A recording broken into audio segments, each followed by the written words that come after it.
Hello, ಎಲ್ಲರಿಗೂ ನಮಸ್ಕಾರ. ಎಲ್ಲರೂ ಹೇಗಿದ್ದೀರಾ? ನಾನು ಯೂಟ್ಯೂಬ್ ಚಾನಲ್ ಯಾರೆಲ್ಲ ನೋಡ್ತಾರೆ ಸಬ್ಸ್ಕ್ರೈಬ್ ಮಾಡ್ಕೊಳ್ರಿ. ನೀವು ಆಲ್ರೆಡಿ ಸಬ್ಸ್ಕ್ರೈಬ್ ಮಾಡ್ಕೊಂಡ್ರೆ ಥ್ಯಾಂಕ್ ಯು ಸೊ ಮಚ್. ನನ್ನ ಯೂಟ್ಯೂಬ್ ಚಾನಲ್ ಬಂದು ಪವಿತ್ರ ಸ್ನಾಪಾಕಾದಂತೂ ಇತ್ತು, ಇವಾಗ ಶಶಿ ಕಿಚನ್ ಅಂತ ಆಗಿದೆ. ಅದೇ ಐಡಿನೇ, ನೇಮ್ ಮಾತ್ರ ಚೇಂಜ್ ಆಗಿದೆ. ನನಗೊಬ್ರು ರಿಕ್ವೆಸ್ಟ್ ಮಾಡಿದ್ರು ಒಂದು 2-3 ಸಲ ಪ್ಲೀಸ್ ನನಗೆ ತೋರಿಸಿ ಅಂತ. ಅದಕ್ಕೆ ನಾನು ಇವತ್ತು ಮನೆಯೆಲ್ಲ ಮಾಡಿದ್ದೇನೆ. ಎಗ್ ರೈಸು, ಇದು ಬಂದು ಎಗ್ ಫ್ರೈಡ್ ರೈಸ್. ಇದು ನೋಡಿ ಹೇಗೆ ಮಾಡ್ತೀನಿ. ಸಿಂಪಲ್ ಮಸಾಲೆ ಹಾಕ್ತೀನಿ ನಾನು. ಸಾಸ್ ಅಂತೂ ನಾನು ಯಾವುದೂ ಬಳಸಲ್ಲ. ಅದಕ್ಕೆ ನಾನು ಒಂದ್ಸಲ ನೋಡಿ ಒಂದು 4 ಮೊಟ್ಟೆ ತೊಗೊಂಡಿದ್ದೀನಿ. ಸಣ್ಣ ಉದ್ದಕ್ಕೆ ಹಚ್ಚಿದಂಥ ಕ್ಯಾರೆಟ್ ಇದು. ಆಮೇಲೆ ಒಂದು ಅರ್ಧ ಕ್ಯಾಪ್ಸಿಕಮ್ ಹಚ್ಚಿ ಉದ್ದಕ್ಕೆ ನೋಡಿ. ಸ್ವಲ್ಪ ಬೆಳ್ಳುಳ್ಳಿ ಕಟ್ ಮಾಡಿರೋದು, ಒಂದು 4 ಹಸಿಮೆಣ್ಸಿನ್ಕಾಯಿ, ಸ್ವಲ್ಪ ಕ್ಯಾಬೇಜು, ಸ್ವಲ್ಪ ಸ್ಪ್ರಿಂಗ್ ಆನಿಯನು, ಸ್ವಲ್ಪ ಬೀನ್ಸು, ಒಗ್ಗರಣೆಗೆ ಈರುಳ್ಳಿ. ಬನ್ನಿ ಮಿಕ್ಕಿ ತೋರಿಸ್ತೀನಿ ನಾನು. ಆಮೇಲೆ ನೋಡಿ, ಒಂದು ಕಡಾಯಿ ಇಟ್ಕೊಳ್ಳಿ. ಯಾವತ್ತಾಗಲಿ ಇದು ಎಗ್ ಫ್ರೈಡ್ ರೈಸ್ ಎಲ್ಲ ಮಾಡಬೇಕಾದ್ರೆ ದಪ್ಪ ತಳ ಇರೋದು ಕಡಾಯಿ ಇಟ್ಕೊಳ್ಳಿ. ಸ್ವಲ್ಪ ಅಗಲವಾಗಿ ಇಟ್ಕೊಳ್ಳಿ. ನಾನು ಇವಾಗ ಸ್ಟವ್ ಆನ್ ಮಾಡ್ತೀನಿ. ಸ್ವಲ್ಪ ಬಿಸಿ ಆಗಿದೆ. ನಾನು ಒಂದು 4 ಟೇಬಲ್ ಸ್ಪೂನ್ ಅಷ್ಟು ಎಣ್ಣೆ ಹಾಕ್ತೀನಿ.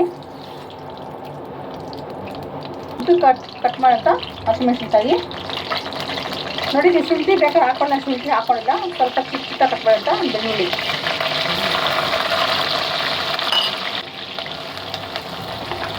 ಸ್ವಲ್ಪ ಇದು ಬೆಳ್ಳುಳ್ಳಿ ಕಲರ್ ಸ್ವಲ್ಪ ಚೇಂಜ್ ಆಗಿದೆ. ಇದು ಸ್ವಲ್ಪ ಕ್ರಂಚಿ ಆಗಿರುತ್ತೆ, ಚೆನ್ನಾಗಿರುತ್ತೆ. ಒಂದು ಅರ್ಧ ಕ್ಯಾಪ್ಸಿಕಮ್ ಹಾಕ್ಕೊಳ್ತೀನಿ, ಉದ್ದಕ್ಕೆ ಹಚ್ಚಿರೋಂಥದ್ದು ಸಣ್ಣಗೆ. ಸ್ವಲ್ಪ ಕ್ಯಾರೆಟು, ಸ್ವಲ್ಪ ಬೀನ್ಸು, ಅದ್ರ ಜೊತೆ ನಾನು ಸ್ವಲ್ಪ ಕ್ಯಾಬೇಜ್ ಹಾಕ್ಕೊತೀನಿ. ಇಷ್ಟು ಚೆನ್ನಾಗಿ ಸ್ವಲ್ಪ ಫ್ರೈ ಮಾಡೋಣ, ಜಾಸ್ತಿ ಇದು ಬೇಯೋದು ಬೇಡ.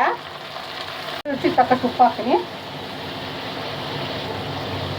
ಸ್ವಲ್ಪ ಇದು ಇನ್ನೊಂದು ಸ್ವಲ್ಪ ಬಾಳಿಸ್ತೀನಿ. ಸ್ವಲ್ಪ ಅದು ನೋಡಿ, ಸ್ವಲ್ಪ ಇಷ್ಟು ಬೆಂದರೆ ಸಾಕಿದ್ದು. ಜಾಸ್ತಿ ಬೆಂದರೆ ಚೆನ್ನಾಗಿರಲ್ಲ ಇದು ಫ್ರೈಡ್ ರೈಸ್ಗೆ. ಇವಾಗ ನಾನು ಒಂದು ಅರ್ಧ ಸ್ಪೂನ್ ಧನಿಯಾ ಪುಡಿ, ಒಂದು ಸ್ವಲ್ಪ ಮೆಣಸಿನ ಪೌಡರ್, ಚಿಲ್ಲಿ ಪೌಡರ್, ಸ್ವಲ್ಪ ಗರಂ ಮಸಾಲ, ಇಷ್ಟು ಹಾಕಿ ಚೆನ್ನಾಗಿ ಮಿಕ್ಸ್ ಮಾಡೋಣ. ಚೆನ್ನಾಗಿ ಮಿಕ್ಸ್ ಆಗಿದೆ ಮಸಾಲೆ ಎಲ್ಲ. ನಾನು ಇವಾಗ ಇದಕ್ಕೆ 4 ಮೊಟ್ಟೆ ಹೊಡೆದಾಕೊಂಡಿದ್ದೀನಿ ನೋಡಿ.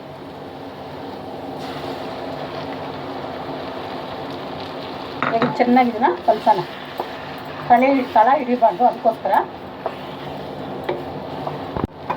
ನೋಡಿ. ಇದು ರೆಡಿಯಾಗಿದೆ. ಇದಕ್ಕೆ ನಾನು ಅನ್ನ ಕಲಿಸ್ತೀನಿ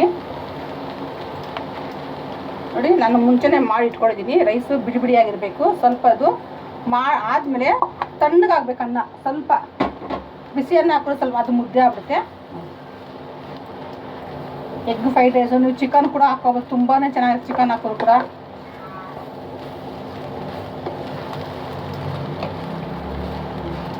ಯಾವುದೇ ಸಾಸ್ ನಾನು ಬಳಸಿಲ್ಲ. ನಾನು ಸಾಸ್ ಜಾಸ್ತಿ ಯಾವುದಕ್ಕೂ ಬಳಸಲ್ಲ.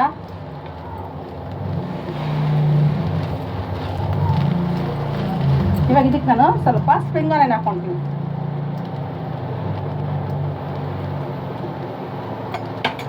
ತುಂಬ ಚೆನ್ನಾಗಿರ್ತಿದ್ದೆಲ್ಲ ಹಾಕ್ಕೊಂಡ್ರೆ, ಅದಕ್ಕೋಸ್ಕರ